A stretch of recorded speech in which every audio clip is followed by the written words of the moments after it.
আসসালামু আলাইকুম ভিউয়ার্স, বাংলাদেশের সর্বশেষ আপডেট সংবাদে আপনাদের স্বাগত। খালেদা জিয়ার অবস্থা ক্রিটিক্যাল, দোয়া চেয়েছেন মির্জা ফখরুল। এরপর থাকছে দেশে ফিরছেন প্রধানমন্ত্রী। এরপর জানাবো আওয়ামী লীগের ফেসবুক পেজে ওবায়দুল কাদেরের শুভেচ্ছা বার্তা। আরও থাকছে খালেদা জিয়ার আরোগ্য কামনায় দোয়া মাহফিল করবে বিএনপি। সর্বশেষ জানিয়ে দেব স্বনির্ভর জাতি ও মানবিক রাষ্ট্র গঠন, শেখ হাসিনার নেতৃত্বে আওয়ামী লীগের অর্জন। ছিলেন শিরোনাম, এবার বিস্তারিত। তার আগে ভিডিওতে একটা লাইক কমেন্ট শেয়ার করে সবাইকে দেখার সুযোগ করে দিতে বিশেষভাবে অনুরোধ করছি। খালেদা জিয়ার অবস্থা ক্রিটিক্যাল, দোয়া চেয়েছেন মির্জা ফখরুল। এভার কেয়ার হাসপাতালের গুরুতর অসুস্থ খালেদা জিয়ার অবস্থা ক্রিটিক্যাল উল্লেখ করে দেশবাসীর কাছে দোয়া চেয়েছেন মির্জা ফখরুল ইসলাম আলমগীর। এবার দুপুরে 1:30টায় বিএনপির মহাসচিব এভার কেয়ার হাসপাতালে যান এবং বেগম খালেদা জিয়ার চিকিৎসায় তো মেডিকেল বোর্ডের সদস্যদের সঙ্গে কথা বলার পর গণমাধ্যমকে এই কথা জানান। মেডিকেল কেয়ার ইউনিটে বিএনপি চেয়ারপারসনের চিকিৎসা চলছে।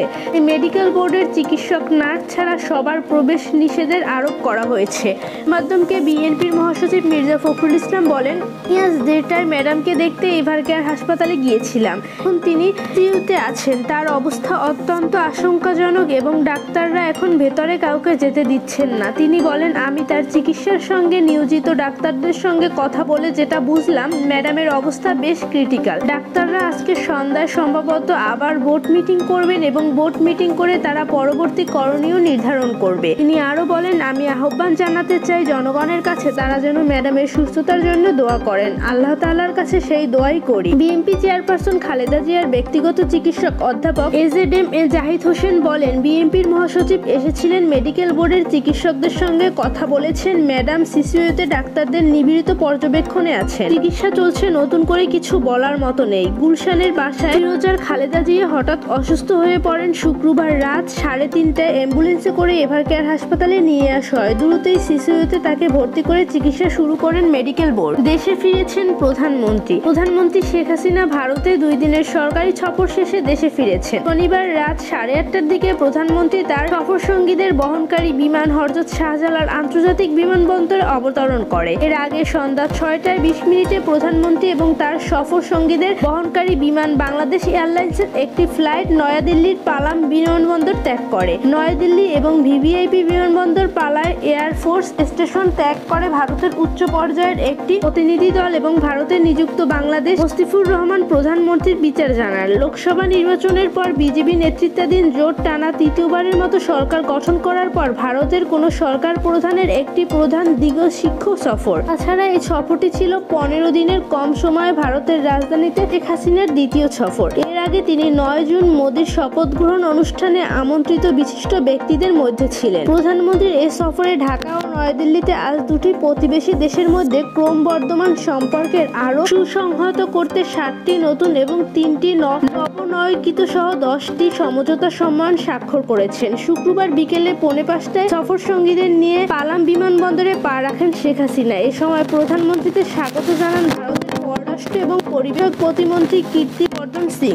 আওয়ামী লীগের ফেসবুক পেজে ওবায়দুল কাদেরের শুভেচ্ছা বার্তা। ইতিহাসে উন্মুক্ত পাঠশালা থেকে শিক্ষা নিয়েছেন আওয়ামী লীগে আমরা শীতের ভাড়ালে দাঁড়িয়ে জীবনের জয়গান গাই, আমরা ধ্বংসস্তূপের উপর দাঁড়িয়ে সৃষ্টির পতাকা উড়াই, জাতির একটি দুর্গম এবং সংকটে হাত বাড়িয়ে দেওয়া আওয়ামী লীগের ঐতিহ্য। প্রতিষ্ঠাবার্ষিকী উপলক্ষে আওয়ামী লীগের এবং অফিসিয়াল ফেসবুক পেজ থেকে দেওয়া এক ভিডিও বার্তায় এ কথা জানান দলটির সাধারণ সম্পাদক ওবায়দুল কাদের। ওই ভিডিওতে তিনি আরও বলেন, জন্মলগ্ন থেকে অসহায় মানুষের পাশে থেকে অর্জন করেছি, দুর্যোগদের বিরুদ্ধে, ঝড়ের বিরুদ্ধে, অন্ধকারের বিরুদ্ধে অকুতভয়ে সামনের দিকে এগিয়ে যাওয়ার অপর নাম বাংলাদেশ আওয়ামী লীগ। ধীরে ধীরে ইতিহাসের চড়াই উত্তায় পেরিয়ে, সংকটের পথ পেরিয়ে প্রবল প্রাণশক্তি, জীবন ঘনিষ্ঠ কর্মসূচি নিয়ে জনমত কঠোর স্থান নিয়েছে বঙ্গবন্ধু মুজিবের কন্যা শেখ হাসিনা। প্রধানমন্ত্রী শেখ হাসিনা নিছক কোনো প্রধানমন্ত্রী নন, জানিয়েছে ওবায়দুল কাদের। তিনি একজন রাষ্ট্রনায়ক। তিনি পরবর্তী ইলেকশন নিয়ে শুধু ভারতে না, তার ভাবনায় পরবর্তী জেনারেশন হচ্ছে বড় কথা। রাষ্ট্রনায়ক হিসাবে নানা যুগান্তকারী পদক্ষেপের কারণে বঙ্গবন্ধু বাংলাদেশ আজ বিশ্বের মডেল। শেখ হাসিনা সংগ্রামী নেতা থেকে আজকাল জয়ী রাষ্ট্রনায়ক। সমগ্র বিশ্বে তিনি আজ মানবতার মাতা, উন্নয়নের নেতা হিসাবে পরিচিত। তার টার্গেট নেক্সট জেনারেশন। তো তিনি গ্রহণ করেছেন 100 বছরের ডেল্টা প্ল্যান।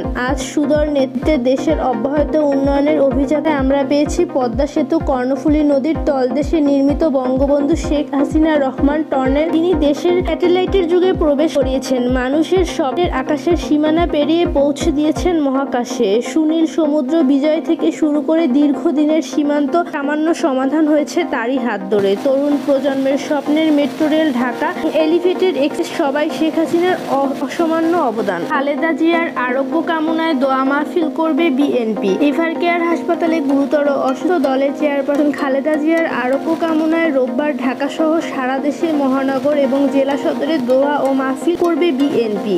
এদিন ঢাকা নয়াপল্টনে বেলা 11:30টায় এ দোয়া অনুষ্ঠান হবে। এতে দলের মহাসচিব মির্জা ফখরুল ইসলাম আলমগীর সহ জ্যেষ্ঠ নেতারা অংশগ্রহণ করবেন। শনিবার সন্ধ্যায় রাজধানীর নয়াপল্টনে দলের কেন্দ্রীয় কার্যালয়ে এক সংবাদ সম্মেলনে দলের সিনিয়র যুগ্ম মহাসচিব রুহুল কবির রিজভী এ কর্মসূচির ঘোষণা দেন। তিনি বলেন, ম্যাডাম এভারকেয়ার হাসপাতালে ডাক্তারদের নিবিড় পর্যবেক্ষণে চিকিৎসা দিন। আমরা দলের নেতাকর্মী সবাই বিষণ্ণ। আমরা মহান আল্লাহর কাছে তার সুস্থতার জন্য সবসময় দোয়া চাইব। শ্বাসকষ্টের কারণে হঠাৎ গুরুতর অসুস্থ শুক্রবার গভীর রাতে বিএনপির চেয়ারপারসন খালেদা জিয়াকে অ্যাম্বুলেন্সে করে এভারকেয়ার হাসপাতালে ভর্তি করা হয়। ৭৯ বছর বয়সী খালেদা জিয়া ডায়াবেটিস, অর্থোটাইটিস এছাড়া হৃদরোগ, ফুসফুস, লিভার, কিডনি সহ বিভিন্ন জটিল রোগে ভুগেন। সাংবাদিকদের এক প্রশ্নের জবাবে রিজভী বলেন, বেগম খালেদা সরকার অমানবিক ব্যবহার এবং আচরণ করছে। তারা যেভাবে তার মানবাধিকার এবং মানবতা হরণ করছে, এটা যদি সত্যিকার গণতান্ত্রিক সরকার থাকতো তাহলে করতে পারতো না। দেশের অর্থে আইনের শাসন এবং বিচার বিভাগের স্বাধীনতা থাকলে এটা হতো না। স্বনির্ভর জাতি ও মানবিক রাষ্ট্র গঠন শেখ হাসিনার নেতৃত্বে আওয়ামী লীগের অর্জন।